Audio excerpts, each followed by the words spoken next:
CJPയുടെ ഇപ്പോഴും ഡൽഹിയിൽ നടക്കുന്ന സമരത്തോട് ഞാൻ വ്യക്തിപരമായി യോജിക്കുന്നുണ്ടോ എന്ന് ചോദിച്ചു കഴിഞ്ഞാൽ ആ മൂവ്മെന്റിൽ എനിക്ക് വലിയ താല്പര്യമില്ലാത്ത ആളാണ്. കാര്യം ഇത് ഒരു പർട്ടിക്കുലർ ക്ലാസ് ഓഫ് പീപ്പിളിനെ വേദനിച്ചപ്പോൾ ഉണ്ടായ ഒരിതാണ്. ഇതിലും നമ്മുടെ സമൂഹത്തിന് ഏറ്റവും ആവശ്യമുള്ള നമ്മുടെ ഇന്ത്യ മഹാരാജ്യത്തെ ബഹുഭൂരിപക്ഷം വരുന്ന കർഷകരും പിന്നെ നമ്മുടെ താഴേക്കിടയിലുള്ള മനുഷ്യരും വിശന്ന് സമരം ചെയ്ത സമയത്ത് ആ സമരത്തിനെ വളരെ മോശമായ രീതിയിൽ അടിച്ചമർത്തുകയും മനുഷ്യരിൽ ഈ കാണുന്ന മനുഷ്യരാരും തന്നെ അവർക്ക് വേണ്ടി ആരും തന്നെ എന്ന് പറയുന്നില്ല, ബഹുഭൂരിപക്ഷവും ഈ പിന്നെ നമ്മൾ ഈ കാണുന്ന ജൻസിയിലെ ഈ ഓൺലൈൻ പോരാളികളും ആരും തന്നെ തിരിഞ്ഞു നോക്കാതിരുന്നിട്ട് ആ സമരം വിസ്മൃതിയിൽ ആഴ്ച കളഞ്ഞാണ്. ശേഷം ഈ അപ്പർ മിഡിൽ ക്ലാസിന്റെ ഒരു മൂവ്മെന്റ് ആയിട്ടാണ് ഞാൻ നോക്കിക്കാണുന്നത്. രണ്ടിനെയും ഞാൻ രണ്ട് വിഭിന്ന രീതിയിൽ കാണുന്നു. ഇപ്പോൾ ഉള്ളതിൻ്റെ ഒരു ഈ രാഷ്ട്രത്തിന്റെ ഗതിയെ മാറ്റിമറിക്കാൻ ഇതൊക്കെ പ്രാപ്തമായ ഒരു സമരമാണോ എന്ന് ചോദിച്ചു കഴിഞ്ഞാൽ പ്രാപ്തിയില്ലാത്ത സമരം എന്നുള്ളതാണ് എൻ്റെ ഈ നിമിഷം വരെയുള്ള വിശ്വാസം. ക്ലിയർ. ഉന്മാദം എന്നുള്ള ടൈറ്റിൽ എന്തുകൊണ്ട് അങ്ങനെ ഒരു പേര്? അതൊരു വല്ലാത്ത പേരാണ്. ഒരു മനുഷ്യന് സംഭവിക്കുന്ന വല്ലാത്തൊരവസ്ഥയാണ് ഈ ഉന്മാദം എന്നുകൊണ്ട് നമ്മൾ ഡിഫൈൻ ചെയ്യുന്നത്. അത് ചിലപ്പോൾ നമുക്ക് എക്സ്പ്ലെയിൻ ചെയ്ത് തരാനോ അല്ലെങ്കിൽ എന്താണെന്ന് മറ്റൊരാളോട് കമ്മ്യൂണിക്കേറ്റ് ചെയ്യാനോ പറ്റില്ല. ആ ഒരു അവസ്ഥ അത് അനുഭവിച്ചറിയുമ്പോൾ മാത്രം മനസ്സിലാവുന്ന ഒരു സാധനമാണ്. എന്തുകൊണ്ടാണ് അങ്ങനെ ഒരു പേര് ഈ സിനിമയ്ക്ക്? ഇതിൽ ഷെല്ലി കടന്നു പോകുന്ന വഴികളിൽ ഒരു ഉന്മാദമുണ്ട്, ഒരു മാഡ്നസ് ഉണ്ട്. അത് ഒരു എക്സ്റ്റസി ഉണ്ട്. പുള്ളി എന്തുകൊണ്ടാണ് ഒരു ട്രെയിലറിൽ സൂചിപ്പിക്കുന്ന പോലെ തൊടരുത് എന്ന് പറയുന്ന ഒരു ഫയല് തൊടാനായിട്ടൊരു ആർജവം ഇവിടുന്ന് കിട്ടുന്നു. കാരണം ഫാമിലി ലൈഫിൻ്റെ ഒരു കാര്യം കാണിക്കുമ്പോൾ തന്നെ അറിയാം, പുള്ളിയെ ഡോമിനേറ്റ് ചെയ്യുന്നൊരു വൈഫ് ഉണ്ട്.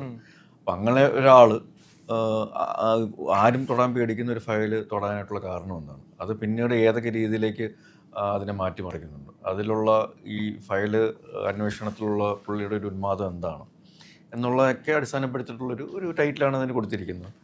വേറൊരു ടൈറ്റിലായിരുന്നു നമ്മൾ ആദ്യം ഇട്ടിരുന്നത്. പക്ഷേ അതിനേക്കാൾ ഉപരി കഥാപരമായിട്ടും കഥാപാത്രപരമായിട്ടും നമ്മൾ നോക്കുമ്പോൾ തീർച്ചയായിട്ടും ഈ ഒരു ടൈറ്റിലാണ് ഈ സിനിമയ്ക്ക് കൂടുതൽ യോജിച്ചായിട്ട് തോന്നുന്നത്. നിങ്ങൾ ഈ പ്രാവശ്യം അത് പ്രൊമോഷൻ ആയിട്ടുണ്ടല്ലേ? സാധാരണ പോലീസുകാരിൽ നിന്ന് സ്റ്റാറിന്റെ എണ്ണം ഒക്കെ കൂടിയിട്ടുണ്ടല്ലോ. ആയിട്ടുണ്ട്. എന്തോ പറഞ്ഞായിരുന്നു സാറ്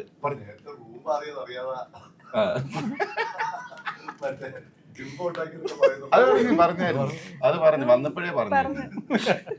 അത് പക്ഷെ ഓഫ് ദ ക്യാമറ ഒരു വിഷയം ഉണ്ടായിരുന്നു. പക്ഷെ അദ്ദേഹം അത് ഹാൻഡിൽ ചെയ്തു. അദ്ദേഹത്തിന്റെ പരിപാടി വെച്ച് അത് സെറ്റ് ചെയ്തു. ഈഗോ അടിച്ചു. കാരണം പുള്ളി കഴിഞ്ഞ പ്രൊമോഷൻ ഷൂട്ടിന് പോയപ്പം മൊത്തം എൻ്റെ ഫ്ലെക്സ് ബോർഡുകൾ എൻ്റെ ഫുൾ ഫിഗർ മാത്രമേ ഉള്ളൂ, വേറെ ആരുടെ ഇല്ല.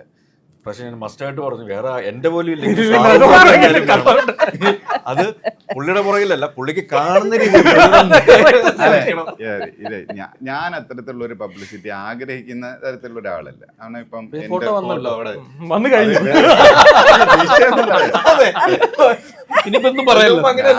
പറഞ്ഞ ഇന്റർവ്യൂവിനകത്ത് പറയാതിരുന്നതാണ്. ആക്ച്വലി ലിജോ മോളാണ് ഏറ്റവും സങ്കടം വെളിയെന്ന് പറഞ്ഞത്. അദ്ദേഹത്തിന്റെ മാനേജരോട് ഇങ്ങനെ പറയുന്നതാണ്. അപ്പൊ ലിജോ മോള് പറയുന്നത് അയ്യോ ഞാൻ എങ്ങനെ പറയും, ഫീൽ അടിച്ചാലോ ഉള്ള കാര്യം പറയണ. ഞാൻ ഈ സത്യം മാത്രം പറയുന്നതാണ്. അപ്പൊ ഞാൻ വിചാരിച്ചു അങ്ങനെയാണെങ്കിൽ പിന്നെ ഞാൻ ബലിമൃഗമാകാം. ഞാൻ ഈ നോൺ ബലിമൃഗമാണ്. ഞാൻ വിചാരിച്ചെന്താ പിന്നെ ലിജോ മോളുടെ ഒരു സങ്കടം എന്നിലൂടെ പുറത്തു വരുന്നെങ്കിൽ വരട്ടെ, അവർക്കൊരാശ്വാസം. അത്ര ഞാൻ ഉദ്ദേശിച്ചു. ഞാൻ പ്രത്യേകം ശ്രദ്ധിക്കുകയും ചെയ്തു. കാരണം ലിജോ മോളുടെ പോസ്റ്റർ ഇല്ലാത്ത ഇന്റർവ്യൂകളിലൊക്കെ പുള്ളിക്കാരി പറയാറുണ്ട് ഈ സിനിമയിൽ ഞാനാണെങ്കിൽ ഡോമിനന്റ് ക്യാരക്ടർ ആരെയും കിട്ടിയല്ലോ. ഇപ്പൊ അല്ലെ പ്രേക്ഷകർ തെറ്റിദ്ധരിച്ചാണ്, എന്റെ തലയിരുന്ന്. എന്തായാലും ചകച്ചൻ പറഞ്ഞ പോലെ പ്രേക്ഷകനും ആ ഒരു ഉന്മാദം ലഭിക്കട്ടെ. മലയാളത്തിലൊരു നല്ല ഉന്മാദ ചിത്രമായി ഈ സിനിമ മാറട്ടെ. വീണ്ടും നമുക്ക് ഇതിന്റെ ഒരു സക്സസിന് കാണാൻ സാധിക്കും. പല മേഖലകളിൽ നിങ്ങൾ ജഡ്ജാണ്, പലരെയും തൂക്കിക്കൊല്ലുന്നുണ്ട്, അറക്കുന്നുണ്ട്, കൊല്ലുന്നുണ്ട്, നിരൂപകനാണ്, സിനിമാ നടനാണ്. നിങ്ങൾ ശരിക്കും ആരാണ്? അല്ല പക്ഷേ പിന്നെ അത് ഞാൻ ഡിഫൈൻ ചെയ്യാതിരിക്കുന്നതാണ് നല്ലത്. കാരണം ഇപ്പം ഒരു ഉന്മാദാവസ്ഥയിലാണ്, അത് അങ്ങനെ തന്നെ പോകട്ടെ. ഡെഫിനിഷൻ ഇല്ലാതിരിക്കുന്നതിനും ഒരു സുഖമാണ്. ശരിക്കും നിങ്ങളൊരു കരിയർ അല്ലെങ്കിൽ എന്താണ് എന്ന് നിങ്ങൾക്ക് ഒരു ചിന്തയുണ്ടോ? ഇല്ല ഇങ്ങനെ അങ്ങ് പോണം കാര്യം എന്താണ് എൻ്റെ കരിയർ, എന്താണ് എൻ്റെ ലക്ഷ്യം എന്ന് ചോദിച്ചു കഴിഞ്ഞാൽ അങ്ങനൊന്നുമില്ല എനിക്ക്. അത് വക്കീലാണെന്ന് അറിയാം. അതറിയാം അല്ല, അത് ചെയ്യുന്നില്ല, ചെയ്യുന്നില്ല. അത് ഞാൻ സോളിസിറ്റിംഗ് നടത്തുന്നുണ്ട്. ഞാൻ കോടതിയിൽ പോയി പ്രാക്ടീസ് ചെയ്യുന്നില്ല. സിനിമയിൽ അഭിനയിക്കുന്നുണ്ടെന്ന് ചോദിക്കാൻ വിളിക്കുമ്പോഴൊക്കെ പോയി അഭിനയിക്കാറുണ്ട്. ഇടയ്ക്ക് ഞാൻ ഫോൺ വിളി വരാറുണ്ട്. വരുമ്പോ അഫയർ എടുക്കുക, എന്നിട്ട് ഞാൻ നോക്കിക്കോളാം എന്നൊക്കെ പറഞ്ഞ് നടക്കുന്നുണ്ട്. കാര്യങ്ങൾ വെടിപ്പായിട്ട് നടക്കുന്നുണ്ട്. ഈ ജീവിതത്തെ നിങ്ങൾ എങ്ങനെ നോക്കി കാണുന്നത്? ഗൗരവമുള്ള ചോദ്യമാണോ അതോ തമാശയാണോ എന്നുള്ള അറിയില്ല, എന്താ പെട്ടെന്ന് തോന്നുന്നത് പറഞ്ഞാൽ മതി. ഞാൻ വളരെ പോസിറ്റീവായിട്ട് ഭയങ്കര രസമായിട്ട് മുമ്പോട്ട് പോകുന്ന ഒരാളാണ്. ഞാൻ വെരി ജോവിയൽ പേഴ്സൺ. പിന്നെ ചില ആളുകൾ എന്നെ ബ്രാൻഡ് ചെയ്യാൻ ശ്രമിക്കാറുണ്ട്. I M least bothered. വേറൊന്നും വെച്ച് പറഞ്ഞല്ല കേട്ടോ, ഓർത്തൊന്നും ചിരിക്കണ്ട. ഞാൻ ഭയങ്കര രസമായിട്ട് എന്നെ സന്തോഷം കണ്ടെത്തുന്ന ഒരാളാണ്. ബാക്കിയുള്ളതിനെ കുറിച്ചൊന്നും അങ്ങനെ ബോധർ ചെയ്യാറില്ല. എനിക്ക് പറയാനുള്ളത് ഞാൻ പറയും, അതിന് എന്ത് തന്നെ ആയാലും എന്നുള്ളതാണ്. അത് വിഷയമല്ല, എനിക്ക് പറയാനുള്ളത് ഞാൻ മൂത്ത് നോക്കി പറയും. അതൊരു തെറ്റാകാം. അതെ, ഞാൻ അതാ ചോദിക്കാം, അത് തെറ്റാണോ ശരിയാണോ തോന്നിയിട്ടുണ്ടോ? അത് കാരണം ഈ നമ്മൾ ഒരു കാര്യം പറയുന്നതിന് മുമ്പ് ഇത് പറഞ്ഞാൽ എന്ത് സംഭവിക്കും, ഇതിന്റെ ആഫ്റ്റർ എഫക്ട്സ് എന്തായിരിക്കും എന്നൊക്കെ ആളുകൾ യൂഷ്വലി ചിന്തിക്കാറുണ്ട്. അങ്ങനെ ചിന്തിച്ചു കഴിഞ്ഞാൽ എനിക്ക് തോന്നുന്നു എനിക്ക് പറയാൻ പറ്റാതായിപ്പോ, റെസ്ട്രിക്റ്റഡ് ആയിപ്പോ. അതുകൊണ്ട് അത്തരം ഈ വരും വരായികളെ കുറിച്ച് ആലോചിക്കാതെ എനിക്ക് ശരി എന്ന് ബോധ്യമുള്ള കാര്യങ്ങൾ വളരെ ക്ലാരിറ്റിയോടെ പറയാൻ. ചാക്കോച്ചൻ പണ്ട് പറഞ്ഞു കേട്ടിട്ടുണ്ട് നോ പറയാൻ ഭയങ്കര പേടിയായിരുന്നു, ഇപ്പൊ അതൊക്കെ മാറിയില്ലേ? ഉറപ്പായിട്ടും ഞാൻ പറയാറുണ്ട്. അത് ഒരാളുടെ നന്മയ്ക്ക് വേണ്ടിയിട്ട് കൂടെയാണത്.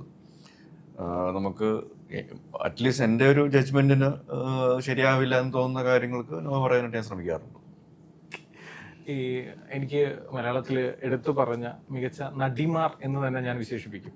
താരങ്ങളൊന്നും ഞാൻ പറയുന്നത്, മികച്ച നടിമാർ എന്ന് വിശേഷിപ്പിക്കുന്നതിൽ ഏറ്റവും ടോപ്പിൽ നിൽക്കുന്ന ഒരാളാണ് എന്നെ സംബന്ധിച്ചിടത്തോളം, വളരെ പേഴ്സണലി. കാരണം അത്ര ഡെപ്തായിട്ട് കഥാപാത്രങ്ങൾ ഉൾക്കൊള്ളാനും അവതരിപ്പിക്കാനും ഒക്കെ ശേഷിയുള്ള ഒരു മികച്ച നടി.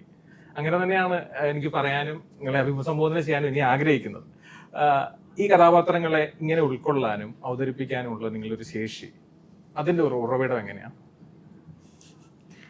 അങ്ങനെ ചോദിച്ചാൽ എനിക്കും അതിനൊരു കൃത്യമായ ഉത്തരമില്ല. കാരണം ഞാൻ ഒരിക്കലും സിനിമയിൽ വരാൻ ആഗ്രഹിച്ചിരുന്ന ഒരു വ്യക്തിയല്ല. എന്തെങ്കിലും ഒരു സിനിമയിൽ അഭിനയിക്കുമെന്നോ അല്ലെങ്കിൽ ഈ ഒരു പ്രൊഫഷനിലേക്ക് വരുമെന്നോ അല്ലെങ്കിൽ ഇതിൽ വന്നു കഴിഞ്ഞു പോലും ഇത് സീരിയസ് ആക്കി ഇതിൽ തന്നെ മുന്നോട്ട് പോകുന്നോ വിചാരിച്ചിട്ടുള്ളൊരു വ്യക്തിയല്ല. അപ്പോൾ അത് എങ്ങനെയാണ് അങ്ങനെ സംഭവിക്കുന്നതെന്ന് ചോദിച്ചാൽ എനിക്കറിയില്ല. മേ ബി ഇപ്പോൾ ഞാൻ സിനിമയിൽ വന്നിട്ട് ഇത് 10ാമത്തെ വർഷമാണ്. അപ്പോൾ ഈ ഒരു 10 വർഷത്തിനിടയിൽ ഞാൻ ഒരുപാട് പേരുടെ കൂടെ അഭിനയിച്ചിട്ടുണ്ട്. അപ്പോൾ അവരുടെയൊക്കെ മേ ബി അവരുടെ ഈ അഭിനയിക്കുന്ന പ്രോസസ്സ് കണ്ടിട്ടുണ്ട്. പലരും പല രീതിക്കായിരിക്കും. അപ്പോൾ അത് അങ്ങനെ പലരെ കണ്ട് ആ ഒരു എക്സ്പീരിയൻസിൽ നിന്നായിരിക്കും അവരെങ്ങനെയാണ് ഓരോ കഥാപാത്രങ്ങളെയും ഉൾക്കൊള്ളുന്നതെന്ന് ശ്രദ്ധിക്കുന്നതിൽ നിന്നാവാം. പിന്നെ ഞാനും കുറേ കാര്യങ്ങൾ പഠിച്ചുകൊണ്ടിരിക്കുകയാണ്, എൻ്റെ തന്നെ മിസ്റ്റേക്സ്. ഇപ്പം പറഞ്ഞ പോലെ ഈ ഒരു കോൺഫിഡൻസ് ഈ ഒരു 10 വർഷത്തിനിടയിൽ എൻ്റെ ഒരു കോൺഫിഡൻസിൽ ഒരു വലിയ മാറ്റം സംഭവിച്ചിട്ടുണ്ട്. പിന്നെ ഞാനും ഓരോ സിനിമ കഴിയുന്തോറും എക്സ്പീരിയൻസ്ഡ് ആയിക്കൊണ്ടിരിക്കുകയാണ്. ചേട്ടാ, നിങ്ങളിപ്പോ ഈ പറഞ്ഞ പോലെ ഒരുപാട് സിനിമകളിലുണ്ട്, ഏതൊക്കെയോ സിനിമകളിൽ അവിടെ ഇവിടെ ഞാൻ കണ്ടിട്ടുണ്ടെങ്കിൽ ശരിക്കും സിനിമയിലെ ഒരു സ്ട്രഗ്ലിംഗ് പീരീഡ് ആണോ ശരിക്കും? അതെ, തീർച്ചയായിട്ടും. ഞാൻ 2024 വരെ ഞാൻ വർക്ക് ചെയ്യായിരുന്നു. പിന്നെ അത് കഴിഞ്ഞിട്ട് പിന്നെ റൈഫിൾ ക്ലബ്ബ് ഇറങ്ങി. ആ സമയത്താണ് പിന്നെ സിനിമ ഒന്ന് ഇതിൻ്റെ പാഷൻ്റെ പുറകെയൊക്കെ ഒന്ന് പോയി നോക്കാമെന്ന് വിചാരിക്കുന്നത്. അത് ഇപ്പോൾ കുഴപ്പമില്ല. പിന്നെ നമ്മളൊരു എന്താ പറയുക വെച്ചാൽ 10-24 വർഷം നമ്മൾ വർക്ക് ചെയ്തു. അപ്പോഴും ഞാൻ സത്യം പറഞ്ഞാൽ നേരെ ഇപ്പം ലിജോ പറഞ്ഞ പോലെയല്ലേ, എനിക്ക് സിനിമയിൽ വരണമെന്ന് ഭയങ്കര ആഗ്രഹമായിരുന്നു. പക്ഷെ അത് എവിടെ പോയി എങ്ങനെ സംസാരിക്കണമെന്നൊന്നും എനിക്കറിയില്ലായിരുന്നു. പക്ഷേ ഭാഗ്യത്തിന് കുറച്ച് കൂട്ടുകാരൊക്കെ സിനിമയിലുള്ളത് കൊണ്ട് പതിയെങ്കിലും അവരാണ് എൻ്റെ ഉള്ളിൽ കിടക്കുന്ന ഇഷ്ടം മനസ്സിലാക്കിയിട്ട് അങ്ങനെയാണ് ഞാൻ ശരിക്കും സിനിമയിലേക്ക് വരുന്നത്.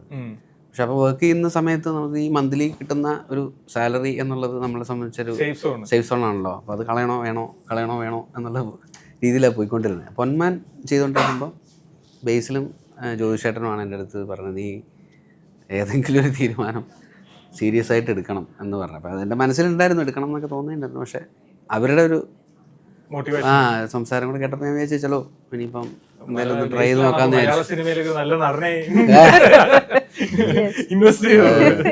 എനിക്ക് വരാനിരിക്കുന്ന ഒരുപാട് സിനിമകളുടെ ഭാഗമാണ് ആ അതെ അതെ അതെ അല്ലേ? അതെ നമ്മൾ തമ്മിൽ ഒരുമിച്ചിട്ടുണ്ടല്ലോ ആ. അതിമനോഹരത്തിൽ. എന്റെ ഭാഗമായിട്ട് അതെ ഞാൻ സുധീഷ് ചേട്ടനോട് ആ ആ സുധീഷ് ചേട്ടനുണ്ട്. ആ ശരി ശരി എനിക്ക് ഒരു ഡയലോഗ് ഉള്ള സുധീഷ് ചേട്ടൻ്റെ കൂടെ നല്ല തുടക്കം. ആദ്യമായിട്ടാണ് സിനിമയിൽ ആദ്യമായിട്ടാണോ? ഇതിനകത്ത് ഓ ശരി. ആ ഓക്കെ. അതേ പറഞ്ഞു തുടങ്ങിയ സുധീഷ് ചേട്ടൻ്റെ കൂടെ. ഈ ബേസിലിനെ പറ്റി ഇങ്ങനെ ഇതിനു മുമ്പും കേട്ടിട്ടുണ്ട്, ഈ ആളുകളെ ജോലി രാജിവെപ്പിക്കുക, അങ്ങനെ അത് പറഞ്ഞു കേറ്റും, മനസ്സിലായോ? അവിടെ പുള്ളി ഇത് കഴിഞ്ഞിട്ട് പിന്നെ വിളിക്കുക, ഒരു ഫോണോ എടുക്കില്ല എന്നാ പറയുന്നത്. അല്ലല്ല അങ്ങനെയുള്ള വിഷയങ്ങളുണ്ട്.